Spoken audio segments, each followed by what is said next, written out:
আসসালামু আলাইকুম বন্ধুরা, সততা ফার্নিচার অ্যান্ড ডোর সিএনসি নকশাঘরের পক্ষ থেকে আপনাদেরকে শুভেচ্ছা ও অভিনন্দন।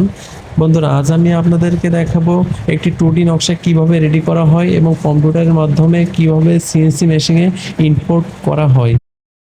ভিডিওটি না টেনে সম্পূর্ণ দেখতে থাকুন আর আমাদের পেজটা ফলো করে আমাদের সাথেই থাকুন। ফার্নিচার বিষয়ে নতুন নতুন কালেকশন পেতে আমাদের পেজটা ফলো দিয়ে রাখুন। বন্ধুরা, ডিজাইনটা মেশিনে ইম্পোর্ট হচ্ছে, একটু সিমুলেশন দেখে নিচ্ছি যে ডিজাইনে কোনো ভুল আছে কিনা, তারপরে আমরা মেন কাঠে ডিজাইনটা ওপেন করব। সিমুলেশন কাটা ফুল হয়ে গিয়েছে দেখুন। এবার আমরা মেশিনে চালাবো।